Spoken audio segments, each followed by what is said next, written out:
अब तो हालत ऐसी हो चुकी है कि इस डर भरे माहौल में किताब खोलने का मन ही नहीं करता। निराशा पूरी तरह छाई हुई है, पता ही नहीं है एग्जाम कब होगा, हाल बेहाल है। तुम अब पढ़ते नहीं हो, जब एग्जाम नजदीक आई तब तुम भागते हो। हमारे गांव में बोला जाता है हाजत शुरू होने पर लोटो लेके भागो। उन्हें कभी सफलता हासिल नहीं होती। मात्र कितने परसेंट बच्चे पढ़ रहे हैं पता है क्या? मात्र 10%। और सिलेक्शन रेट क्या रहती है पता है क्या? यही रहती है। क्लास में 100 में से 10 से 15 बच्चे ही सीरियस होते हैं हर क्लास के अंदर। सिलेक्शन कितने होते हैं पता है क्या? हर क्लास में 100 में से इतने बच्चों का ही सिलेक्शन। दुनिया की कोई कोचिंग ऐसी नहीं बनी है जो पूरे में से पूरे सिलेक्शन, आज तक तो बनी नहीं है, आगे का मुझे पता नहीं। आगे बन जाए तो बात अलग है, क्या पता इतनी कोई टेक्नोलॉजी किसी में आ जाए कि पूरे के पूरे बच्चों का सिलेक्शन। दुनिया में ऐसा हुआ ही नहीं है। और बात रही भय की, है नरक का द्वार है, प्रेम स्वर्ग का द्वार है। भय दिखा के बहुत कुछ करवाया जा सकता है। आज भय नहीं होता तो तुम घर पे नहीं बैठते। भय दिखाना, कई बार बच्चे को भय दिखा के तुम कुछ भी करवा लो। बच्चे के प्रेम करके, बच्चे को प्रेम से समझा के तुम कुछ नहीं करवा सकते। हमें भय बचपन से सिखाया जा रहा है। जब से हम छोटे थे, हमें स्कूल नहीं जाएंगे तो पिताजी पीटेंगे, ये भय था हमारे। मास्टर जी ने कूट कूट के भय दिखा दिखा के हमसे क्या क्या करवाया। फिर आगे आए तो हमें भय, अब नौकरी नहीं लगे तो क्या होगा, फिर भय। हमेशा भय के अंदर जी रहे हम शुरू से। हमें ये भय के बिना तो हम कुछ कर ही नहीं सकते। अगर 2-4 वीडियो ये मरघट के ना आते ना तो तुम लोग घर पे ही नहीं बैठते।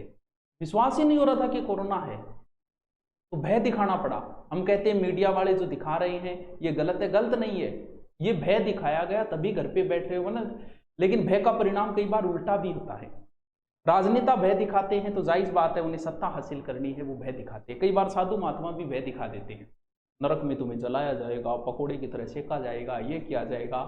तो कई बार धर्म के रास्ते पे लाने पे वहां भी भय दिखाया जाता है। अब आपने देखा कोरोना के अंदर भय के अंदर लोगों को अंदर बिठाया, और जैसे ही लॉकडाउन खुला पूरी की पूरी जनता सड़क पे आ गई उस भय से मुक्ति के लिए। प्रेम से समझा के बिठाया होता तो शायद ये परिणाम ना होता, लेकिन हमने भय से बिठाया। तो भय भी कई बार जरूरी है। तो यहाँ पर भय की वजह से ही तुम बैठे हो, नहीं वरना तो तुम तो बैठते ही नहीं घर पे। तो ये जो भय है, और भय किस चीज का हो रहा है? भय मृत्यु का हो रहा है। तो कितना सौभाग्यशाली है व्यक्ति, आज का व्यक्ति, जिसने अपनी मृत्यु का एहसास किया। वरना लोग तो मर भी जाते हैं तो तब भी कभी सोचते नहीं कि मैं कभी मरूंगा। व्यक्ति आगे की नहीं सोच सकता, एक दिन सोच सकता है, 2 दिन की सोच सकता है, 2 महीने की सोच सकता है, 2 साल की सोच सकता है, लेकिन व्यक्ति सोचता है कि मृत्यु तो मुझसे बहुत दूर है, इसलिए वो मृत्यु के बारे में कभी सोचता नहीं है। आज जब हमें मृत्यु बहुत नजदीक दिखाई दे रही है, 2 दिन, 4 दिन, 5 दिन, तब हमने मृत्यु के बारे में सोचना शुरू किया है। और वो व्यक्ति बड़ा ही सौभाग्यशाली होता है जो मृत्यु के बारे में सोच लेता है, क्योंकि उसे तो फिर बहुत कुछ हासिल हो गया। भगवान बुद्ध को जब मृत्यु का भय लगा, जब उन्हें बताया गया कि व्यक्ति मरेगा, तब उन्होंने, क्योंकि वो रास्ते से जा रहे थे, पूछा कि ये क्या? बोले ये तो मर गया। बोले मैं भी मरूंगा। बोले हाँ, वो तो भगवान बुद्ध बन गए थे। क्योंकि जिन्हें मृत्यु, आदमी सही रास्ते पे तभी आता है जब उसे मृत्यु का, तो अच्छी बात है ना, तुम्हें आज मृत्यु का भय सता रहा है।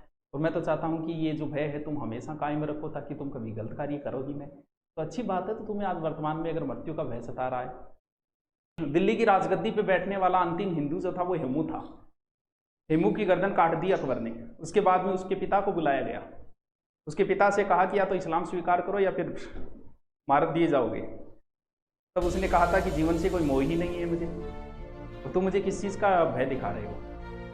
आज मैं मृत्यु के डर से और इस्लाम स्वीकार कर लूंगा। बाद में हेमू के पिता को भी मार दिया गया। तो जीवन से कोई मोह ही नहीं होगा तो व्यक्ति कहेगा कि मैंने तो जिंदगी जी ली, अब बेड उसको दे दो। तो ये जीवन का मोह है जो हमें मृत्यु से डरा रहा है वर्तमान में। तो ये ज़्यादा डरने की जरूरत नहीं है, लेकिन इसको हमेशा याद रखो कि मरना तो है, मौत सबको आनी है, कौन इससे छूटा है, तू पना नहीं होगा, ये ख्याल झूठा है। तो डरने की जरूरत नहीं है इतना, लेकिन हमने क्या कर बहुत नजदीक सोच लिया कि मृत्यु तो हमारे नजदीक ही घूम रही है, तांडव कर रही है, ये सोच लिया हमने, इस वजह से हमें भय सता रहा है। चलो आगे चलते हैं, कोई बात नहीं, चीजें चलती रहेगी।